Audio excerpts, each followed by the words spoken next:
Is it too early to start panicking for Universal Orlando's Halloween Horror Nights? The answer is yes. Yes, it is. Every year the event starts earlier in the year, however it seems the announcements get later and later. So frustrating for the fans. Halloween Horror Nights will return to Universal Studios Florida for selected nights between August the 30th and November the 3rd, 2024. So far this year we have 2 out of the 10 haunted houses officially announced so far, and I'm sure after I've uploaded this video they'll probably announce even more. But so far we have Goblin's Feast and Slaughter Sinema 2.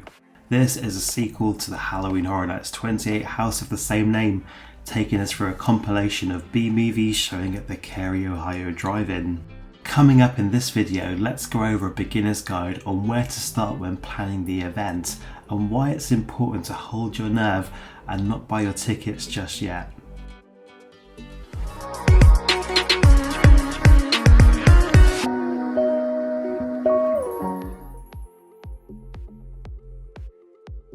Hey, this is Stu for Out and Back Travel.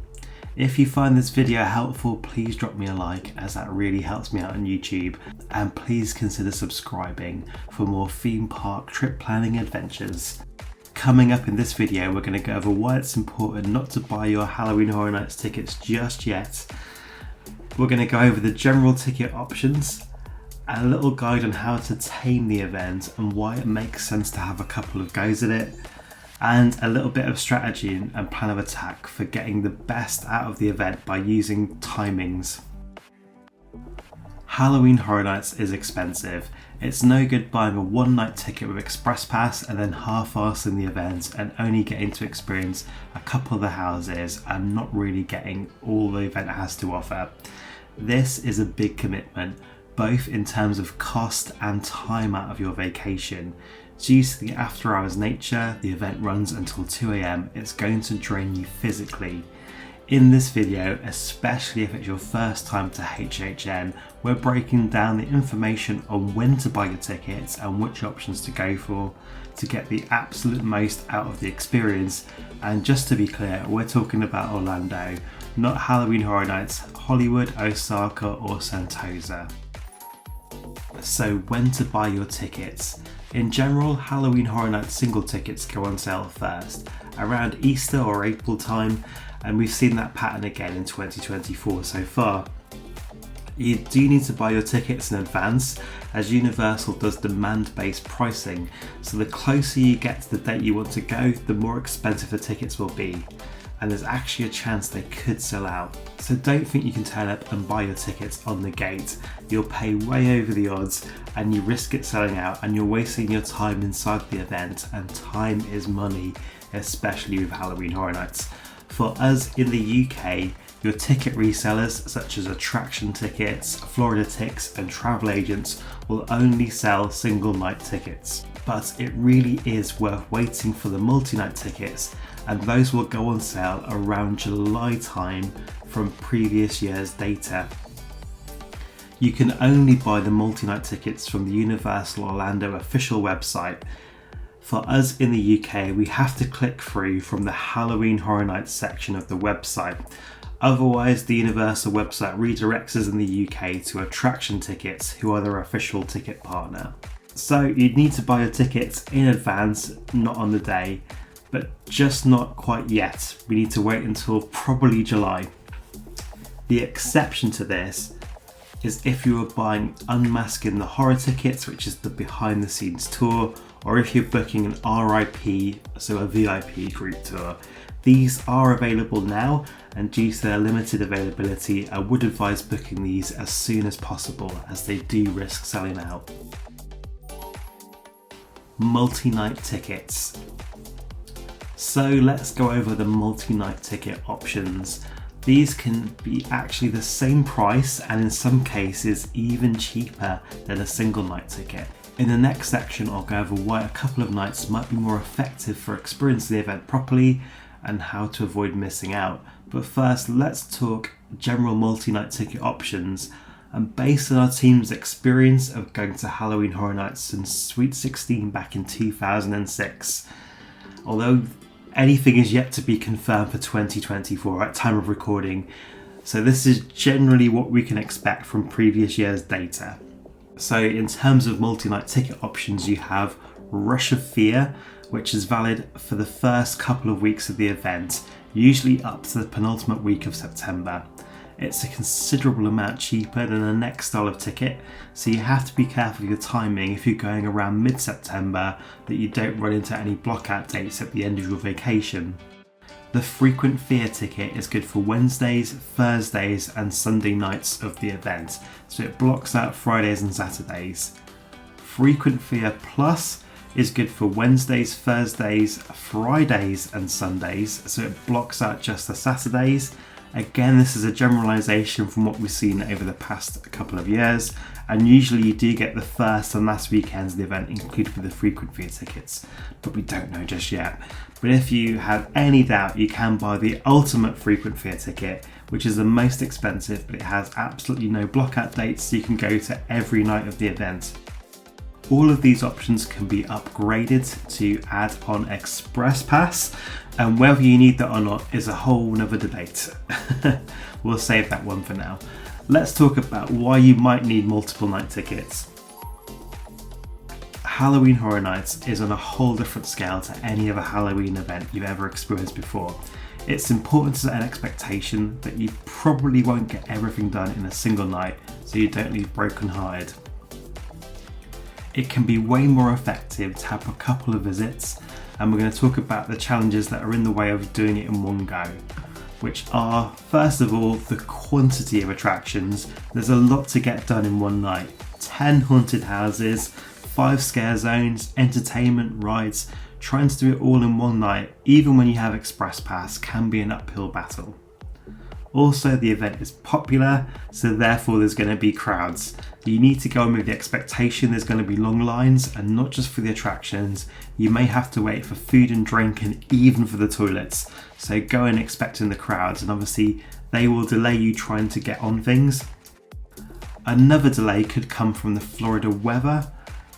You've obviously got the humidity and rain. The Florida weather can put a dampener on your night, especially in the fall season around September and October.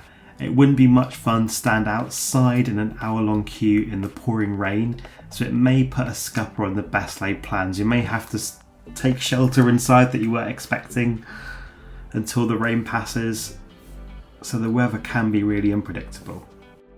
Also, you're going to be doing long days. You're in Orlando, so if you're up nice and early for 7 AM early ride time on Hagrid's to a 2 AM close out of Halloween Horror Nights, it can lead to tiredness and exhaustion.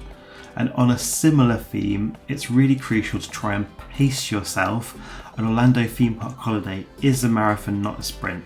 These are huge parks. There's going to be a lot of walking in a lovely humid climate, so you really do need to plan in some rest and downtime into your itinerary and not try to go all in at a million miles an hour. You will just burn out. With all these factors working against completing the event in a single night, hopefully it makes sense to have a couple of nights at the event, as it's a much more effective way of experiencing all it has to offer, both in terms of cost and your physical well-being. So now hopefully I've sold you in a multiple nights ticket. Let's talk a couple of strategies. Halloween Horror Nights is generally busiest in the midpoint of the event, and we're talking around 8 PM to 10 or 11 PM ish. In 2023, due to the Stranger Things and Last of Us combination of super IPs, that became 7 PM till 12 AM. The event is different every year, so we do have to readjust our tips. So back to generally speaking, which is the theme of this video.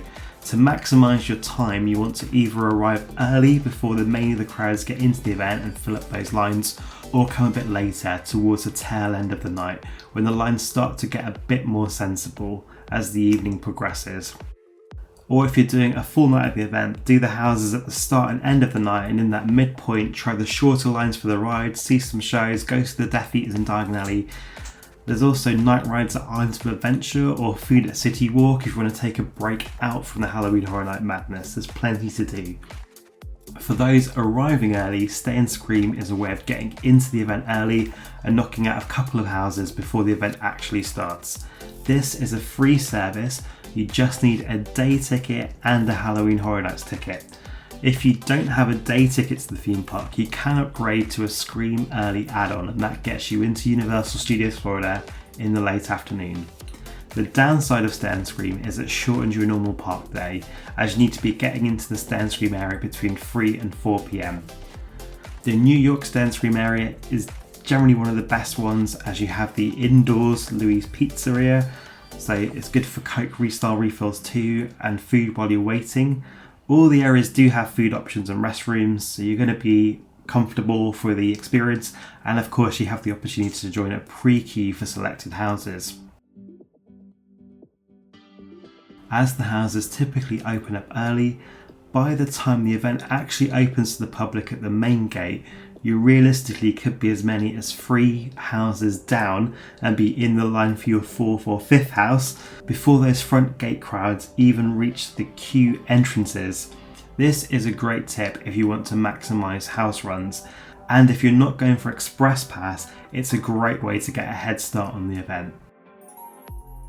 So in summary, Halloween Horror Nights will return to Universal Studios Florida for selected nights between August the 30th and November the 3rd, 2024. Even though single night tickets go on sale early and are available now, it's worthwhile to wait for the multi-night tickets, which will drop later in the summer, usually around July. Multi-night tickets are not much more than a single night, and it gives you better value as it takes the pressure off trying to experience everything in one go. Due to crowds, weather, long days, exhaustion, it may not be possible to do everything at Halloween Horror Nights in one night. You will have a much easier time spacing your experience out over multiple nights. And on Halloween Horror Nights, the peak time between 8 PM and 11 PM, the lines will go bananas. So arriving early for Stay and Scream, or coming later, maybe 10 PM onwards for the last few hours, can be a more strategic way of tackling the event and avoid the longest of the lines. So that's our pre-tips for Halloween Horror Nights 2024. It's an incredible event, it really is awesome. Due to the popularity of it, that comes with big crowds, so a little research and planning can make sure you're going to get the most out of it. What are your own Halloween Horror Nights tips? Please share them in the comments below so we can all learn from each other's experiences. And remember, until next time, stay safe on the way out and back.